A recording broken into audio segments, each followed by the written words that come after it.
They once called it old-fashioned. Not because it didn't work, but because it worked too well.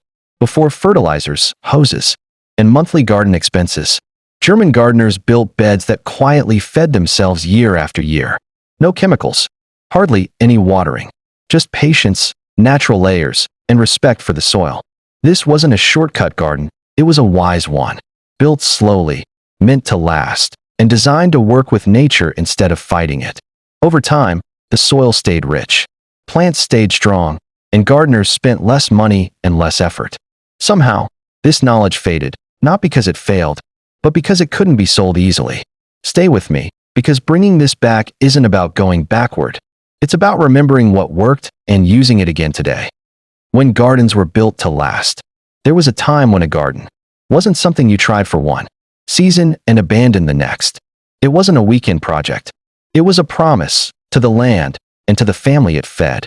In rural Germany and across Central Europe, gardens were designed the way homes were built, to endure. People didn't ask, "How fast can this grow?" They asked, "Will this still feed us when my back is older and my hands are tired?" So they built beds that worked slowly, quietly, and faithfully over time. These gardeners understood something we often forget today. Soil is not dirt, it is a living system. Instead of stripping it bare each year, they fed it layer by layer. Wood, leaves, kitchen scraps, manure, and soil were stacked with intention. As the years passed, those layers broke down, releasing nutrients gradually, the way nature always has. No sudden bursts, no chemical dependence, just steady nourishment. Moisture was precious, so these beds were shaped to hold it. Beneath the surface, decomposing wood acted like a sponge, soaking up rain during wet seasons, and releasing it slowly when the weather turned dry. While neighboring gardens cracked and dried, these beds stayed cool and alive. Less watering was needed, sometimes far less than people would believe today. And perhaps most importantly, these gardens were built with the future in mind. Gardeners knew they wouldn't always be young and strong, so they reduced the need for constant digging, hauling, and watering. Once established, the bed did much of the work on its own. The gardener became a caretaker, not a laborer. This wasn't about convenience or shortcuts. It was about wisdom passed from one generation to the next, a quiet understanding that real abundance comes from patience, not pressure, from working with nature instead of trying to dominate it. If you've ever felt tired of fighting poor soil, tired of endless watering, or tired of starting over every year, this chapter matters. Because the old gardeners weren't just growing food. They were building systems that respected time, aging hands, and the land itself. And that is where this forgotten method begins. What this forgotten garden bed really is. Today, people call it a Hügelkultur bed, a word that rolls off the tongue but barely hints at the centuries of wisdom behind it. In truth, this method existed long before the name, long before Pinterest or YouTube, and long before anyone thought of organic gardening as a trend. At its heart, a Hugelkultur bed is deceptively simple. It's a raised garden bed built intentionally in layers. But simplicity can be powerful, especially when it respects nature's rhythm.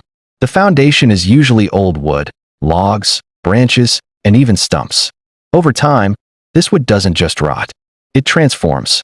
As it decomposes slowly beneath the surface, it releases nutrients directly into the soil. It acts like a living sponge, absorbing rainwater and holding it for the plants above. Next comes a layer of leaves, straw, grass clippings, and other organic scraps. This isn't waste. It's a deliberate choice to let what we often discard become the building blocks of life. Layering organic matter above the wood creates insulation, protects moisture, and encourages beneficial soil life, worms, fungi, and microbes to flourish. Finally, the gardener tops it with fertile soil and compost, creating a surface ready for planting. The bed looks simple from above, but underneath, it is alive. Every log, leaf, and scrap is slowly returning to the earth, feeding it for years to come. Depending on the materials, climate, and care, one of these beds can sustain plants with minimal extra watering or fertilization for a decade or more. What makes this method remarkable isn't just its efficiency, it's the harmony it creates between plants, soil, and time. While modern gardening often pushes us to act quickly, fertilize heavily, and dig constantly, Hugelkultur works at nature's pace. It's a collaboration. The gardener sets the stage. Then the soil and decaying would take over. You get a bed that grows stronger and more fertile every year, instead of weaker and depleted like conventional gardens often do. There's a quiet beauty in watching it work. The logs slowly sink, the leaves decompose, and the soil becomes darker and richer. Every season brings a small surprise. A spike of moisture where you thought it would dry. A plant flourishing where neighbors' gardens struggle. This is more than a garden bed. It's a living system that teaches patience, respect for natural cycles, and the rewards of long-term thinking. And yet, most people have forgotten it. We've traded years of slow, reliable abundance for convenience that often ends in frustration, dry soil, chemical dependence, and endless labor. Reintroducing this method isn't about being old-fashioned. It's about reclaiming a smarter way to grow, one that works with time, not against it. Why it can feed soil for years, not magic, science. At first glance, a Hugelkultur bed might look like nothing more than a pile of wood, leaves, and soil. But underneath that humble exterior, a quiet system of science and life is at work. And it's what allows these beds to feed the soil for years. The key begins with the wood at the base. As it decomposes slowly, it releases nutrients over time instead of dumping them all at once. This slow-release process is exactly what plants need. Fertilizers may give an immediate boost, but their effect is short-lived, and repeated applications can damage soil health. Wood, on the other hand, feeds the soil gradually, season after season, year after year, creating a sustainable cycle of nourishment. But it's not just about nutrients. That same wood acts like a natural sponge. It soaks up rainwater and stores it deep in the bed. During dry spells, it slowly releases moisture back into the soil, giving plants a buffer against drought. Even in periods when the gardener can't water every day, the bed keeps working, quietly supporting life above and below the surface. Inside the bed, life thrives. Worms burrow through decomposing logs and organic layers, aerating the soil and creating channels for water and roots. Fungi break down wood fibers, turning tough material into forms that plants can use. Microbes feast on organic matter, producing natural compounds that strengthen plants and soil alike. This isn't just soil. It's a living ecosystem, growing richer as the years pass. Because of these processes, a well-built Hugelkultur bed can dramatically improve soil fertility over a decade or more. The top layers may decompose faster, but the deeper wood continues to feed the soil for many seasons. Every year the bed ages. It becomes stronger, more resilient, and more self-sufficient. That said, it's not magic, and it's not completely hands-off. You still need to plant wisely. Water is necessary during extreme drought, and replenish the surface layers over time. But compared to conventional beds, the effort required is minimal, and the rewards are long-lasting. This system teaches a valuable lesson. The best gardens aren't the ones that grow fastest, nor the ones that demand the most daily attention. The best gardens grow slowly, intelligently, and in partnership with the living world beneath them. By understanding how decomposition, moisture retention, and soil life work together, you're not guessing. You're applying science in a way that has been tested for centuries. Imagine a garden that doesn't weaken over time, that supports life rather than draining it. And that becomes easier, not harder, to maintain as the years go by. That's what Hugelkultur offers. It's proof that patience, structure, and respect for natural cycles are far more powerful than any chemical shortcut. Imagine a garden designed not for speed, nor for flashy results, but for longevity, ease, and quiet satisfaction. That was exactly what our grandparents valued, and why they loved the Hugelkultur-style beds that seem forgotten today. One of the most practical reasons was simple. It was easier on aging hands and backs. Traditional gardening requires constant bending, digging, and hauling soil and water. But a raised, layered bed changed the game. Once established, the bed worked with nature, not against it. The decomposing wood beneath held moisture for the plants, so watering became less frequent.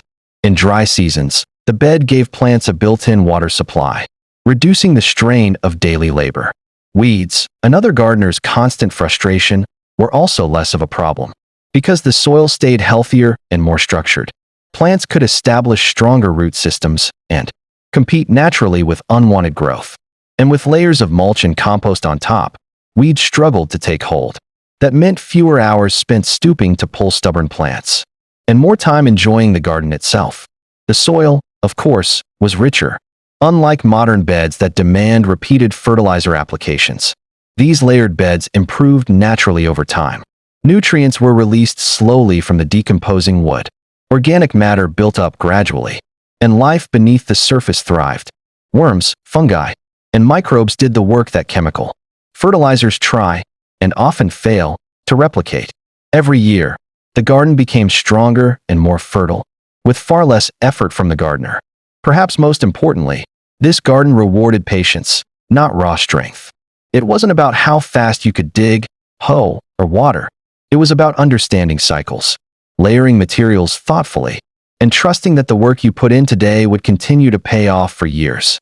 That principle resonated deeply with older gardeners, who valued wisdom over speed and steady, reliable results over flashy displays. Once the bed was built, it asked for less effort each year, not more.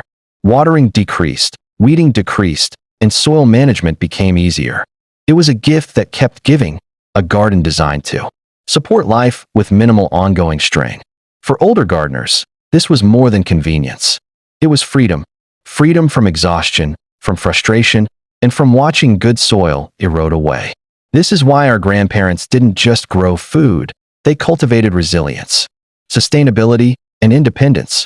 The garden became a partner rather than a chore. And even if the knowledge of these beds faded with time, the lessons remain. Work with nature, plan for the long term, and design systems that outlast your own strength. Hugelkultur wasn't just a method. It was a philosophy, a way of approaching gardening that honored life, labor, and the quiet satisfaction of creating something that grows stronger every year. A legacy that anyone, at any age, can still benefit from today. Why it disappeared. Hugelkultur, the garden that feeds itself, didn't vanish because it failed. Far from it. In fact, it worked too well. It fed soil steadily, conserved water, reduced labor, and rewarded patience. All things modern convenience often ignores. Yet, despite its undeniable effectiveness, it quietly slipped from common practice. The first reason was economic. Bagged fertilizers became cheap, widely available, and heavily marketed.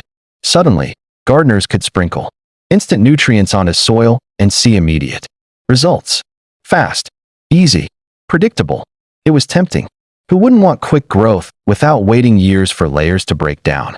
The slow, natural rhythm of layered beds couldn't compete with the convenience of a store-bought bag. Next came fashion. Flat, uniform lawns became a status symbol.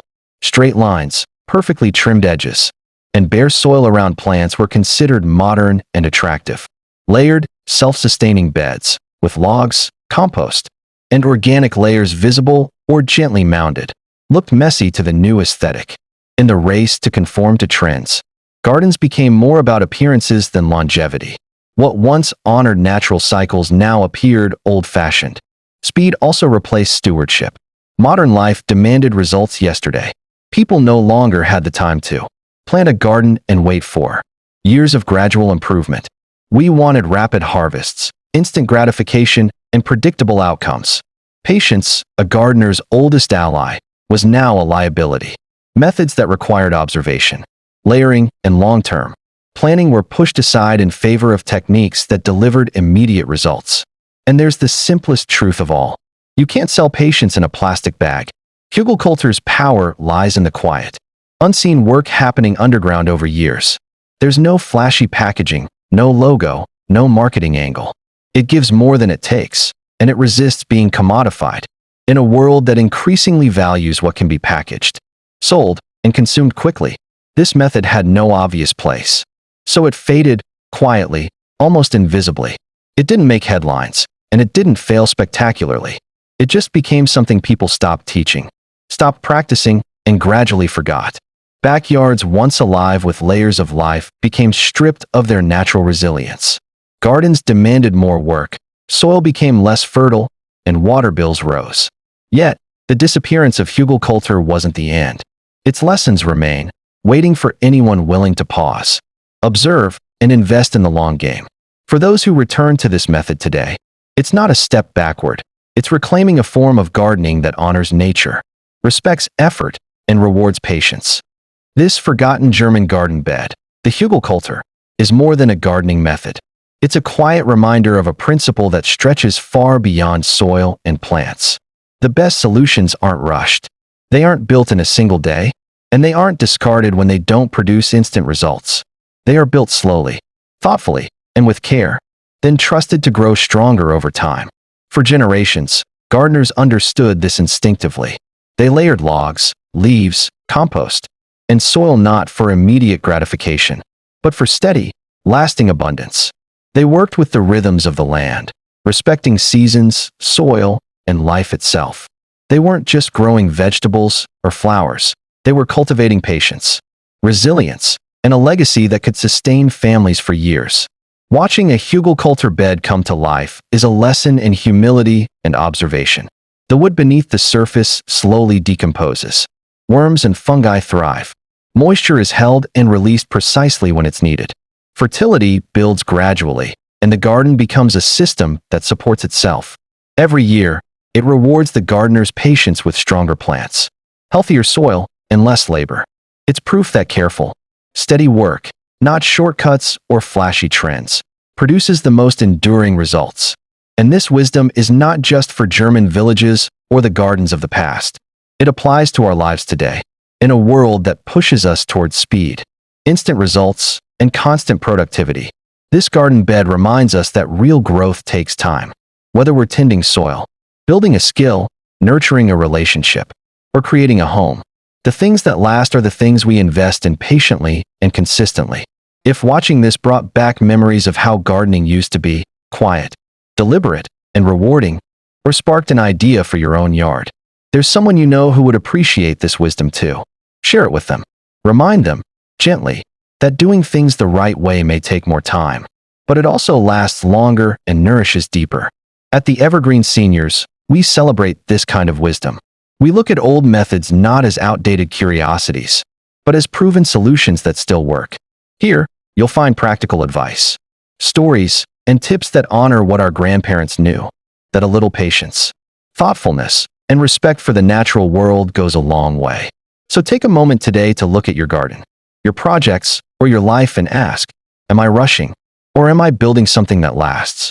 And then share this with someone who still believes in doing things the right way. Because some lessons, like this forgotten garden bed, aren't just about soil. Subscribe to the Evergreen Seniors, where old wisdom still grows strong, and where every small, careful effort is celebrated, nurtured, and remembered. This is more than gardening. It's a way of life.